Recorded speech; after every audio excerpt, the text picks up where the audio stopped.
Hola, ¿cómo están? Qué bueno que están aquí otra vez para estudiar la palabra de Dios, la Biblia, que pues para nosotros es la única norma de fe en conducta, en práctica, para poder de esta manera pues no solamente conocer las escrituras, sino conocernos a nosotros mismos e ir conociendo mejor al Señor. Qué bueno, vamos a comenzar nuestro estudio con resolviendo el quiz o cuestionario número 456 ya. Eh, Primera pregunta. ¿Quiénes fueron los líderes del pueblo de Israel después de la muerte de Josué? Después de la muerte de Josué, pues ya no hubo otro líder señalado por el Señor en particular. Fue Moisés que los sacó de Egipto, después Josué que los introdujo en la tierra prometida. Después de su muerte se quedaron ahí como guías los jueces. Ustedes pueden leerlo en el libro de jueces. Quienes fueron, que hicieron y todo esto. Una historia muy, muy interesante. Entonces fueron los jueces. 2. ¿Qué significa el nombre de Jesús? Si ustedes van a Mateo 1:21, se enterarán de que el nombre de Jesús quiere decir Jehová salva, el Salvador. 3. ¿Por qué se llama Apocalipsis el último libro de la Biblia? Esta es una pregunta para investigar. No viene exactamente en la Biblia, pero por eso los animo a que estudien, echen mano de sus diccionarios y averigüen por qué en este caso se llama Apocalipsis el último libro de la Biblia. Bueno, en realidad debería de llamarse Revelación, pero Apocalipsis es la palabra griega para revelación. Y revelación se toma de las primeras letras del libro que dicen la revelación de Jesucristo. Entonces Apocalipsis realmente es la palabra griega para revelación. 4. ¿Quién se quedó en lugar de Moisés? ¿Quién fue el que quedó en lugar de Moisés? Josué. En Josué 1 al 5 se nos dice que él fue el que fue designado por Dios para quedar en lugar de Moisés. 5. Completa. Pues la ley por medio de Moisés fue dada. Hay que completar el versículo. Pues la ley por medio de Moisés fue dada. Y para completarlo, pero la gracia y la verdad vinieron por medio de Jesucristo. Juan 1:17. Pues por la ley por medio de Moisés fue dada, pero la gracia y la verdad vinieron por medio de Jesucristo. Juan 1:17. 6. ¿Quién fue el primer hombre y qué significa su nombre? El primer hombre fue Adán. ¿Y cuál es el significado de la palabra Adán? Muy sencillo, hombre. Ish en hebreo. Ish, hombre. 7. ¿A quién le dice el Señor, esfuérzate y sé valiente? Es un versículo que conocen muchos de ustedes. Esfuérzate y sé valiente, se lo dijo a Josué, Josué 1:6. Mira que te mando que te esfuerces y seas valiente. 8. ¿Qué pueblo enemigo de Israel capturó el arca del pacto? Acuérdense de esa terrible historia. El arca del pacto fue capturada por los filisteos en 1 Samuel 5:1. Los filisteos. 9. ¿Qué gran general del Antiguo Testamento tenía un nombre que significa lo mismo que Jesús? La palabra que significa lo mismo que Jesús es la palabra hebrea que tienen ahí en sus quizzes, Yeshua. Ahí está en hebreo, créanme que eso dice. Yeshua y es Josué. Josué es el mismo significado que Jesús. Jehová salva. 10. ¿Quién era el dios pagano de las moscas? El dios pagano de las moscas también aquí tenían que investigar. En Segunda de Reyes 1:3 se menciona a Baal Zebub, que ahí también tiene el nombre en hebreo Baal Zebub. Acuérdense que el hebreo se lee de derecha a izquierda. Bueno, muy bien, entonces este es el resultado del quiz número 456, que ya espero que muchos de ustedes lo hayan resuelto. Estaba sencillo. Bueno, vamos a continuar entonces. Vamos a ver con el estudio de hechos. Pero para empezar vamos a orar. Padre nuestro, muchas gracias por la oportunidad que nos das una vez más de meditar en tu palabra, de escudriñar las escrituras, no solamente de leerlas, sino estudiarlas, que es muy apasionante este estudio y muy apasionante el ir conociendo paso a paso todo lo que nos has dejado escrito. Ayúdanos a tener amor por tu palabra, amor no solo por la lectura, sino por la meditación y el estudio. Danos sabiduría este día para poder entender lo que tú tienes para nosotros. En el nombre de Jesús. Amén. Bueno, continuamos entonces. Acuérdense que estábamos en el libro de Hechos, terminamos el capítulo 6. El capítulo 6 donde vimos que había problemas en la primitiva congregación cristiana, por problemas de distribución de los alimentos y cosas así, por lo cual los apóstoles decidieron que para que eso se llevara a cabo correctamente se designaran a 7 personas que lo pudieran hacer, 7 personas sabias que pudieran no solamente dedicarse a repartir el alimento, sino a resolver los problemas que surgían entre los creyentes. Como vimos, siempre ha habido problemas entre los creyentes, y en este caso estos 7 que fueron elegidos por la congregación y después confirmados por los apóstoles, se dedicaron a controlar todo este asunto. Bueno, entre ellos estaba Esteban. Esteban es un hombre lleno del Espíritu, como estaban también los otros 6, pero este en especial se menciona aquí porque tenía una fe muy especial que le hacía realizar milagros de sanidades.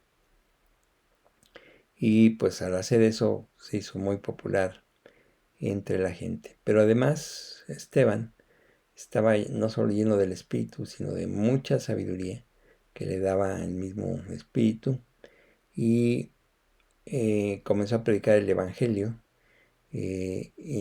abiertamente. Fue a dar a una sinagoga donde predicaba el Evangelio. Esa sinagoga era la sinagoga de los libertos. Ya vimos que eran ex esclavos o hijos de ex esclavos. Generalmente eran de habla griega. Como vemos, los 7 elegidos, parece que los 7 eran judíos griegos. Esteban así lo era, y pues en esa sinagoga predicaba la fe en Jesucristo, lo cual hizo que pues debatieran con él los que ahí estaban. Pero era tan sabio Esteban y tan poderoso en el conocimiento de las escrituras y de las conclusiones a las que se llegaba, que no le podían hacer frente a esa sabiduría los demás. Entonces, en lugar de considerar si está diciendo la verdad, investigar, escudriñar, preguntarle, no, se enojaron a tal grado de que sobornaron a personas para que lo acusaran falsamente.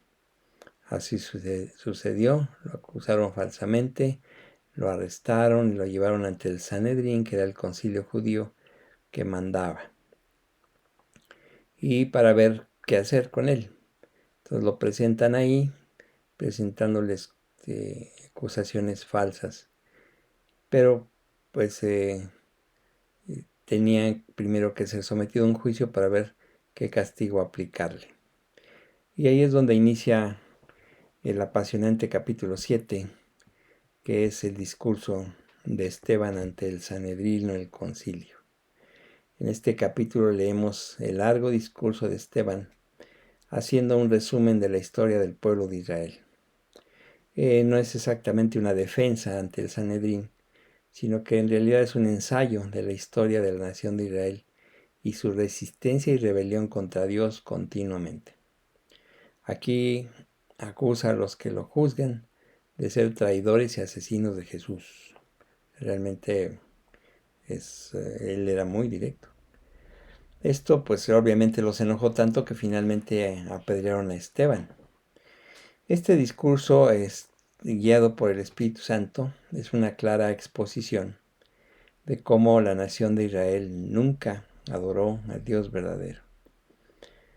Sin embargo, había un pequeño remanente que sí lo hizo. En realidad, la mayoría del pueblo de Israel, como ustedes también lo han leído en el Antiguo Testamento y aquí lo expone Esteban, la mayoría no lo obedeció y se rebelaron continuamente contra Dios. Pero siempre había un pequeño remanente. No todos los que salieron de Egipto, por ejemplo, fueron rebeldes contra Dios. Hubo una porción que no lo fue así. No entraron a la tierra prometida porque el castigo por la rebelión cayó sobre todos, pero muchos de ellos sí creían bien en el Señor. Ahora todavía en la iglesia en la que estamos nosotros hay un remanente que conoce al Señor y que espera su venida. No todos en la iglesia son verdaderos creyentes. No son solamente porque asisten o son líderes ahí, a pesar de que hay mucha asistencia a las iglesias, muchos, realmente la gran mayoría, por desgracia, no son creyentes. A pesar de que la nación de Israel vio de primera mano los maravillosos milagros de Dios, la mayoría no creyó, solo un pequeño grupo. Hechos 7, 1 al 2. Aquí iniciamos. El sumo sacerdote dijo entonces, ¿es esto así?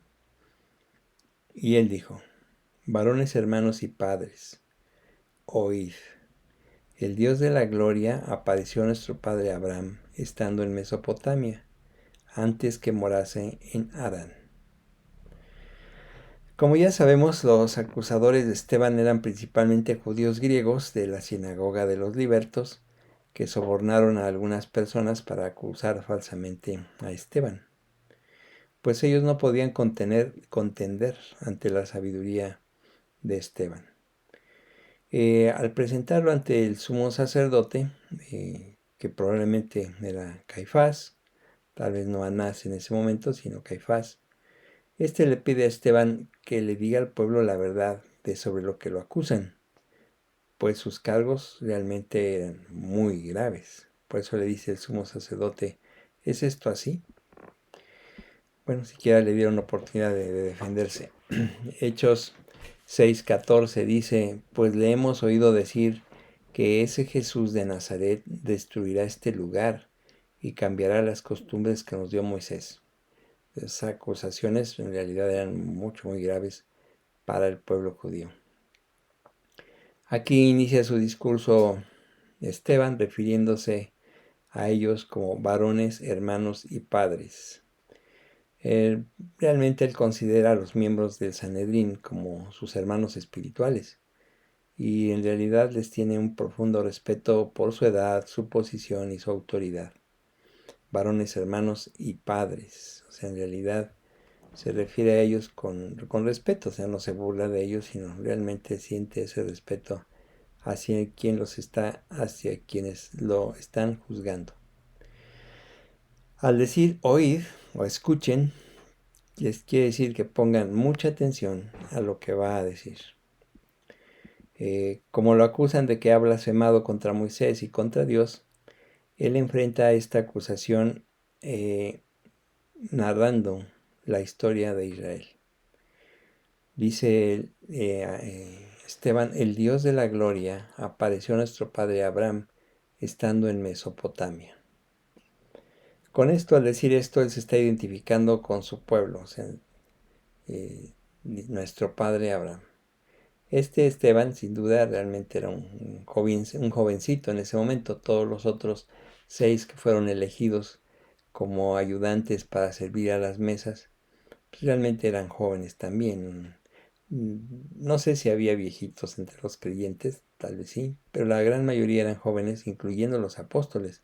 Eran jovencitos en aquel momento. Jesús obviamente no iba a andar trayendo de allá para acá a personas ya grandes. Generalmente eran jóvenes. Realmente la congregación primitiva, la pequeña congregación cristiana, estaba compuesta por jovencitos, jovencitos guiados por el Espíritu Santo. La energía de la juventud Dios la utiliza para su gloria y la diseminación del Evangelio, como lo hace aquí, como lo estamos viendo. Es por eso que los jóvenes cristianos son muy valiosos para Dios, son muy arrojados, son valientes en la predicación, en la organización, en la exhortación.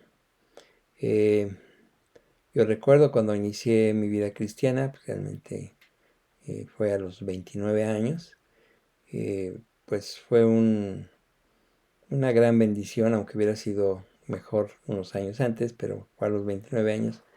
Y pues tenía uno la energía de andar para acá, para allá, visitando, llevando gente, exhortando. Ya me acuerdo una ocasión que eh, entre otros creyentes igual de jóvenes y muy entusiastas, llevábamos gente hasta otras ciudades para que se les predicara el Evangelio. O sea, en realidad fue algo maravilloso que nosotros hacíamos porque teníamos la fuerza física para hacerla. Ahora, aunque queramos, nos cuesta trabajo, pero atrás de nosotros vienen muchos jóvenes. Y ustedes jóvenes aprovechen la juventud que Dios les ha dado para que puedan ser utilizados por Dios para su gloria y honra. Pablo le dijo a Timoteo en 1 Timoteo 4:12, ninguno tenga en poco tu juventud, sino sé ejemplo de los creyentes en palabra, conducta, amor, espíritu, fe y pureza. Esto es lo que un joven cristiano debe ser, ejemplo. De esa manera un joven pues será un imán en medio de esta sociedad donde donde la mayoría de la juventud en nuestra sociedad está perdida. O sea, no hay valores y lo peor, no hay metas espirituales, sino las metas que tienen los jóvenes ahora principalmente son materiales y pues eso los extravía, los aleja mucho de Dios. Y por eso también es una tragedia que jóvenes cristianos desperdicien su vida ocupados en asuntos de la vida como su principal meta, ocupados en sus propios problemas y perdiendo un tiempo muy valioso. Dejan a un lado las cosas del Señor y en realidad es necesario hacer estas cosas, pero no dejar de hacer aquellas. O sea, es importante que tú estudies y tengas metas en tu vida, pero lo más importante es hacer la voluntad del Señor. Es importante que los jóvenes y todos nosotros sepamos distinguir entre lo urgente de lo importante. Generalmente lo urgente no es urgente, pero lo importante sí es importante. O sea, no dejes que las urgencias, entre comillas, te alejen de la importancia de seguir al Señor, de dedicarle tiempo, de estudiar y de predicar su palabra. Si tú pones a Jesucristo en primer lugar, Él va a ordenar tus pasos, tendrás lo que deseas y mucho más lo vas a ver con el tiempo. O sea, en realidad la juventud es preciosa en manos del Señor y si tú ya eres creyente y eres joven, pues es valiosísimo. O sea, realmente no dejes a un lado las cosas del Señor, no pierdas el tiempo, no desperdicies tu juventud. Aquí en Hechos de los Apóstoles vemos a dos jóvenes que moldearon la iglesia cristiana en sus inicios. Hubo varios, pero entre ellos está Esteban mismo, como vemos ahorita. y el otro fue Pablo o Saulo de Tarso. Realmente ambos eran jóvenes bien dotados por Dios y usados por el Espíritu Santo. La única vez que se encontraron estos dos jóvenes eran enemigos.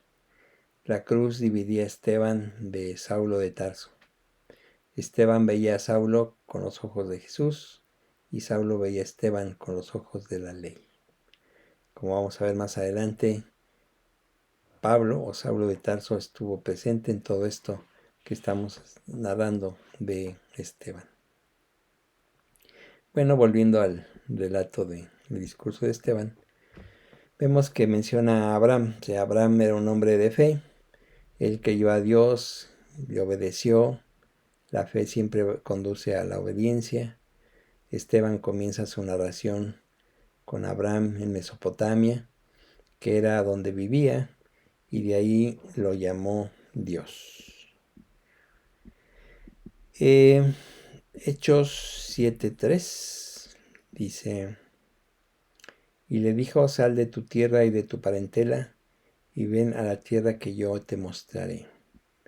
Acuérdense que le dijo primero, el Dios de la gloria apareció a nuestro padre Abraham en Mesopotamia. O sea, en realidad esto es importante. Aquí nos recuerda Esteban que muy lejos de la tierra prometida, Dios se le reveló a Abraham. Uno se puede preguntar, bueno, yo creo que ustedes, los que han leído la historia del pueblo de Israel y esta de Abraham en especial, se pueden preguntar qué fue lo que convenció a Abraham de desarraigarse él mismo de la tierra donde nació y salir a un viaje cuya meta no conocía. Para nuestra forma de pensar, esto parecería una loca aventura en realidad, porque si te dicen a ti eso ahora, como que la piensas 2 veces o 3. Pero en la narrativa bíblica, este fue un acto de sabiduría. Dice Esteban que fue el Dios de gloria el que se apareció a Abraham y lo llamó a embarcarse en este camino de fe. Y él usó ese título de Dios, el Dios de gloria. Esto implica que Dios mismo, se le apareció a Abraham de tal forma que no tuvo otra que obedecer. O sea, nosotros pensamos que a lo mejor fue una visión en la noche, un sueño, pero dice que aquí mismo el Dios de gloria se le apareció a Abraham. Bueno, Esteban parece sugerirnos que aquellos que son obedientes al llamado celestial siempre van a vivir tranquilos respecto a las circunstancias de la vida y estarán siempre listos para salir a donde Dios los guíe. O sea que cuando el Señor a través de su palabra, de la oración, de la meditación, te guía a hacer algo en lo que no ves muy bien el resultado final, pero que es a través del Señor, pues sin problema, tranquilo, sigue. A propósito, aquí en Génesis 15:7 y Nehemías 9:7 dice que Dios llamó a Abraham de Ur de los Caldeos, pero Génesis 12:1 nos dice que lo llamó de Harán, y lo más seguro es que haya sido en los dos lados. Que siempre hay los que estudian tienen esa aparente contradicción, pero no lo es. Seguramente fue en los dos lados. En Ur de los Caldeos y en Harán. Hechos 7:4 al 5. Entonces salió de la tierra de los caldeos y habitó en Harán. De ahí, muerto su padre, le trasladó a esta tierra, en la cual vosotros habitáis ahora. Y no le dio herencia en ella, ni aun para asentar un pie, pero le prometió que se la daría en posesión y a su descendencia después de él, cuando él aún no tenía hijo. Así que Abraham dejó la tierra de los caldeos, o sea, Mesopotamia, que es la actual Irak, y se instaló en Harán, en lo que es ahora Turquía, donde ahí nace el río Éufrates, que es muy mencionado en el Antiguo Testamento. Dicho lugar ahí, Harán, era un lugar importante porque ahí se juntaban las rutas comerciales y también ahí iniciaba el río Éufrates. Ahí en ese lugar Abraham permaneció hasta la muerte de su padre Taré. Entonces el Señor lo llamó de ahí otra vez y bajo la dirección divina llegó a la tierra de Canaán, que es la actual Palestina, donde está Israel ahora. Esa fue la tierra que Dios le prometió a Abraham, pero no la tomó en posesión en ese momento. De hecho, el resto de su vida vivió como extranjero allí. Era la tierra prometida para él y su descendencia, aún sin tener hijo alguno. Pero no fue más que una promesa en ese momento.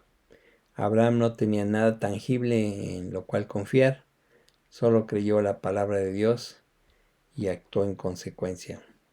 El padre de la fe, en realidad, creyó, como diríamos nosotros, ciegamente. Hechos 7, 6 al 7. Y le dijo así, que su descendencia sería extranjera en tierra ajena, y que los reducirían a servidumbre, y los maltratarían por 400 años. Mas yo juzgaré, dijo Dios, a la nación de la cual serán siervos, y después de esto saldrán y me servirán en este lugar. Bueno, no solo Abraham recibió esa tierra, no solo no recibió la tierra, sino que además su fe fue probada todavía más. Dios le dice que sus descendientes tendrían que dejar esa tierra e irse a otra que no era suya, y que además ahí iban a sufrir opresión y esclavitud por varias generaciones. Realmente la fe de Abraham aquí es verdaderamente increíble. El Señor le dijo, vas a poseer esta tierra, pero ahí lo tuvo como extranjero un buen rato, o sea, el resto de su vida. Y además le dijo, bueno, tu descendencia se va a ir de aquí y va a estar en un lugar donde los van a esclavizar.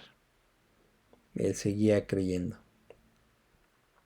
Bueno, el Señor les dice que en ese lugar a donde iban a ir no estarían allí por siempre, sino que el Señor los libraría de sus opresores y los traería de regreso a la tierra de Canaán. Hechos 7:8. Le dio el pacto de la circuncisión, y así Abraham engendró a Isaac y le circuncidó al 8º día, e Isaac a Jacob y Jacob a los 12 patriarcas. Bueno, la señal de la circuncisión fue una muestra del pacto que Dios hizo con Abraham, y la llevó a cabo mostrando así aún mayor fe. Se les hace esta señal para que tengamos tú y yo un pacto, y lo hizo por mandato del Señor. Aún sin haber un lugar santo, como hubo luego después, realmente en ese momento ya todas las condiciones esenciales para la religión de Israel ya estaban establecidas. Cuando nació Isaac, Abraham lo circuncidó al 8º día, y así esta señal del pacto fue transmitida de generación en generación, de Isaac a Jacob y Jacob a sus 12 hijos. Lo más probable es que en este momento que Esteban está hablando, todo lo que está hablando, todas estas citas que él está recordándonos, como Esteban era un judío de habla griega, no está usando el texto hebreo, sino la traducción que ya había en aquella época, que se llamaba Septuaginta, y se llama la Septuaginta, que es una traducción del hebreo al griego, que ya circulaba en aquellos tiempos. Pero aunque él no cita el texto hebreo directamente, sino la Septuaginta, que es el texto griego, sus citas son correctas y bien escogidas.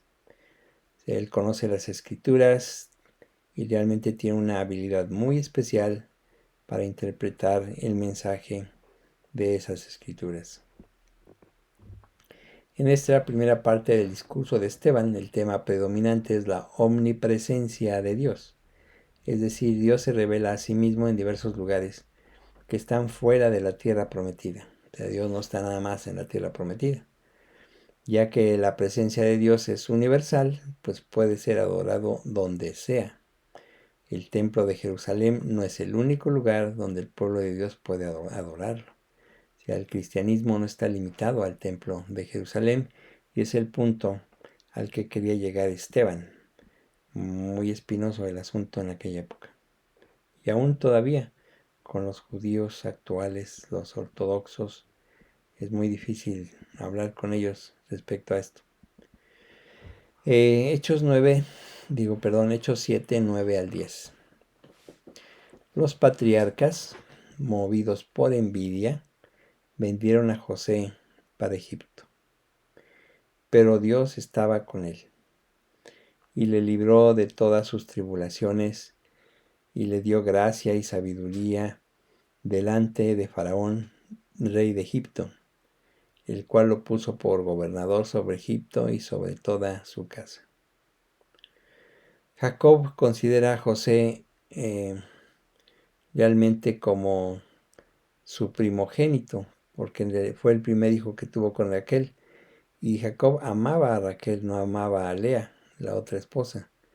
Y en realidad, como muchos de ustedes saben esa historia, pues en realidad el corazón de Jacob estaba ligado al de Raquel y siempre la consideró como la única, como la primera esposa.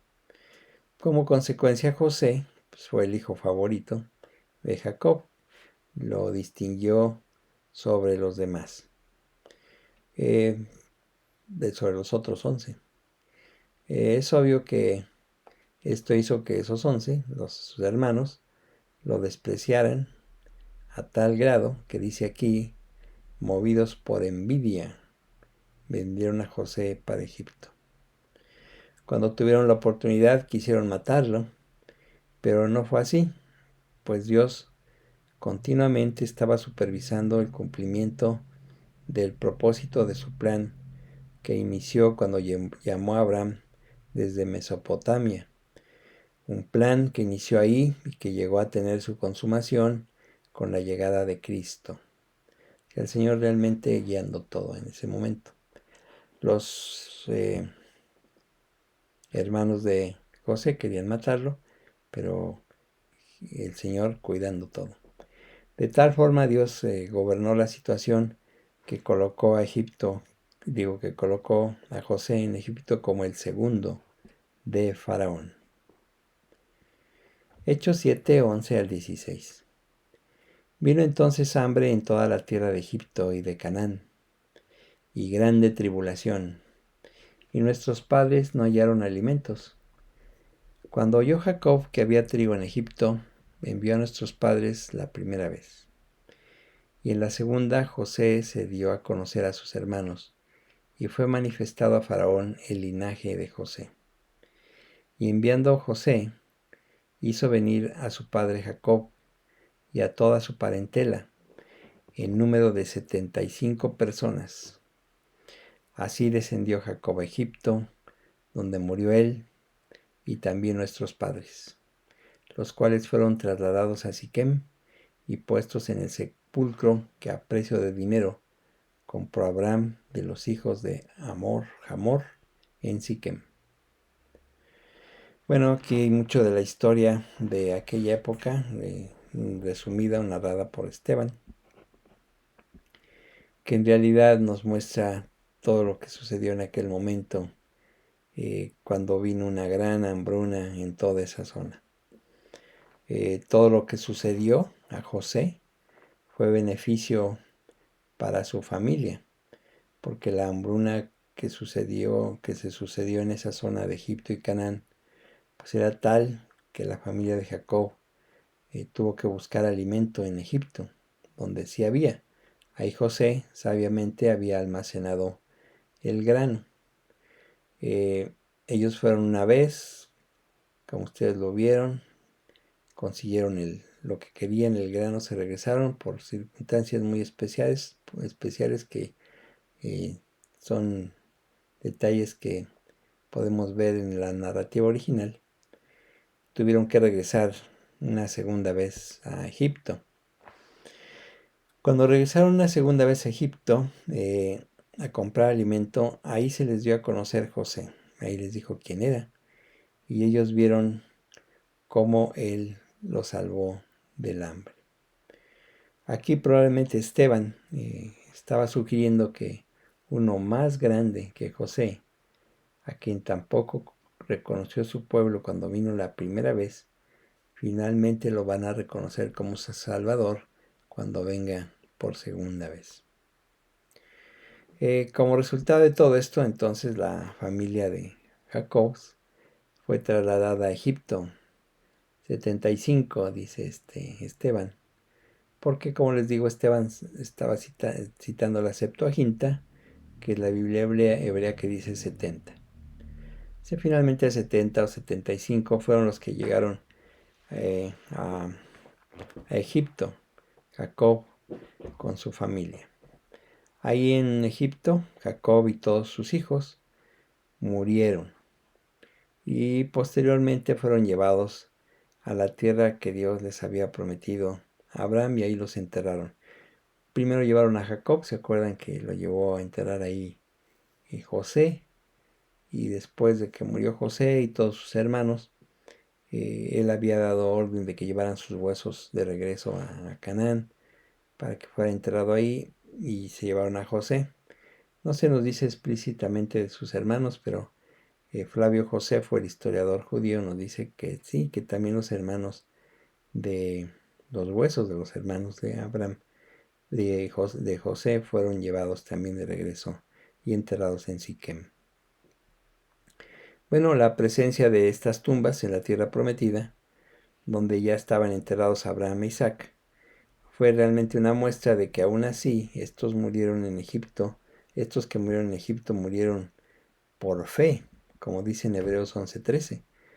Conforme a la fe, murieron todos estos sin haber recibido lo prometido, sino mirándolo de lejos y creyéndolo y saludándolo y confesando que eran extranjeros y peregrinos sobre la tierra.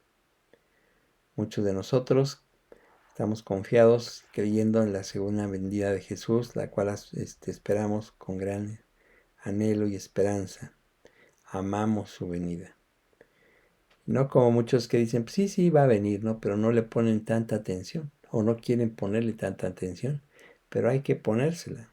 Hay que amar su venida, estar al pendiente, así como las vírgenes, estar las sabias vírgenes sensatas, con nuestra lámpara encendida, esperando a la hora que el Señor venga, que ya no tarda, es nuestro anhelo ardiente de que podamos verlo venir por su iglesia. En realidad hay gente que no le gusta hablar del tema, creen que no es importante. Es importante centrarnos en ganar las almas para Cristo, eso es muy importante, pero no debemos dejar a un lado la expectativa de esperar su venida. Su venida es inminente y tenemos que estar leyendo las profecías, cotejándolas con lo que estamos viendo alrededor de nosotros, porque dice en su palabra que no nos va a sorprender su venida como ladrón en la noche, porque nosotros no somos de la noche, sino somos de la luz, no somos de las tinieblas. Entonces, mucho creyente, bueno, es una tragedia, ni siquiera están enfocados en la predicación de la palabra o de ganar almas, y su venida tampoco les interesa mucho. Entonces, pues espero que sean creyentes, porque si no, llegará el Señor y les dirá, no os conozco. Bueno, a nadie de nosotros, volviendo a la narrativa de José, a nadie de nosotros nos gusta meterse en problemas. Se nos dice que debemos evitar las aflicciones a toda costa. Y aunque a veces esos problemas nosotros los fabricamos, en ocasiones somos golpeados por adversidades que están fuera de nuestro control. La muerte de un ser querido, de un amigo, sea, la pérdida del trabajo, las persecuciones, las enfermedades. Todo esto nos saca de control, pues sabemos que son pruebas que Dios nos manda. Pero consideremos a José. A los 17 años fue vendido como esclavo, llevado a Egipto, tentado por una mujer seductora, encarcelado y abandonado. Pero dice aquí en la narrativa Esteban, pero Dios estaba con él. Y esa seguridad fue suficiente para que José huyera de la tentación, por lo cual fue lleno de sabiduría de lo alto, para aconsejar a Faraón, para que su fe fuera firme en medio de la idolatría de Egipto y finalmente poder perdonar a sus hermanos. Aquí vemos en realidad entonces cómo es que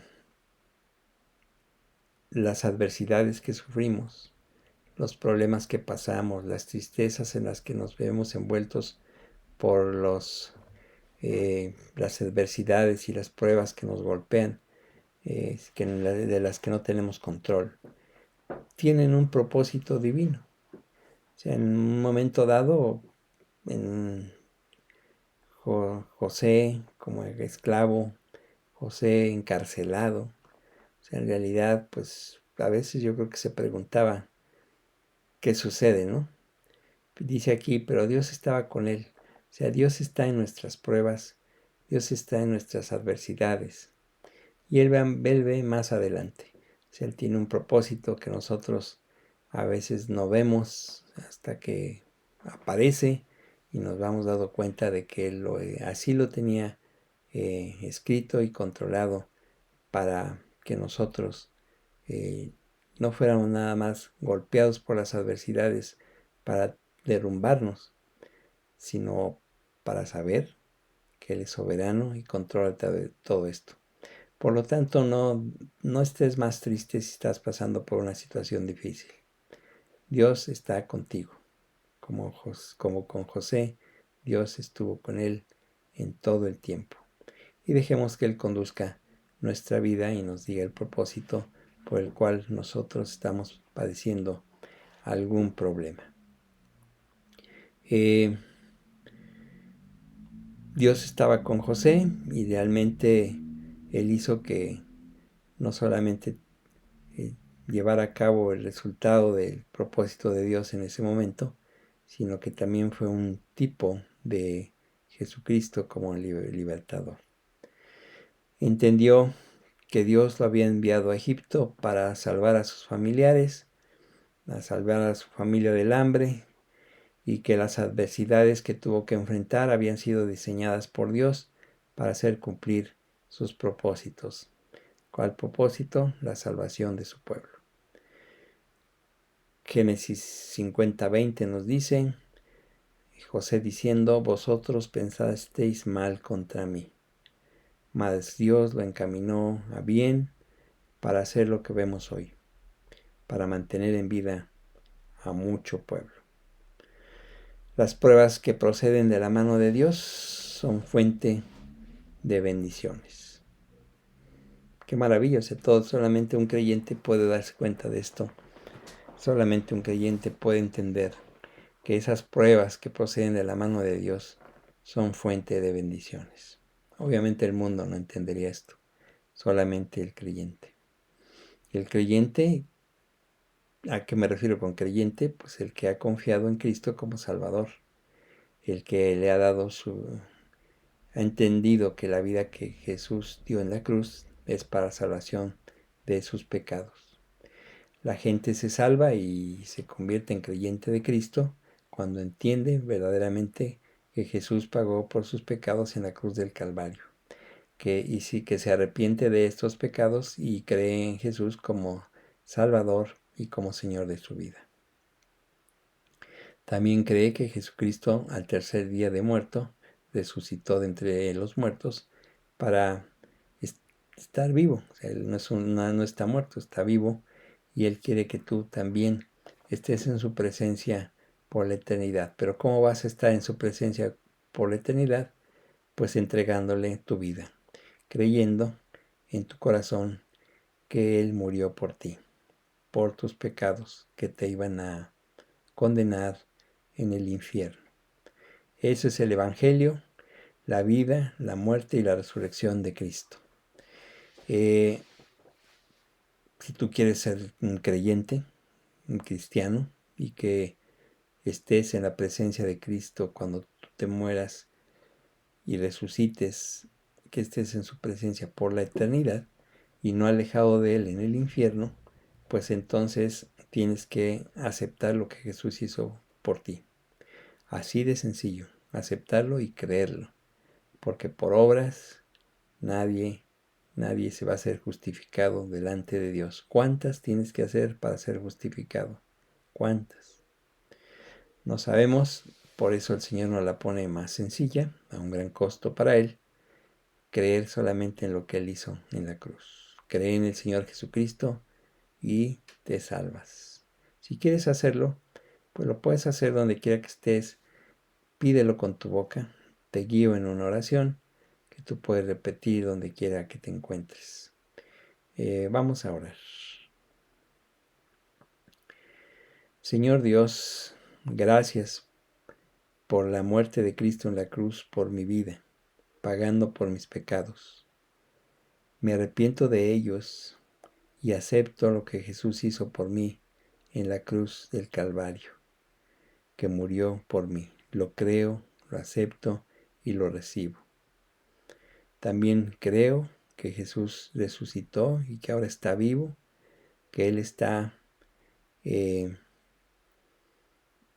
mostrándome que derramó su sangre por mí sin que yo lo mereciera. Gracias por ese sacrificio que yo acepto para mi vida. En Cristo Jesús. Amén. Esta oración es muy sencilla, pero sí fue muy sincera.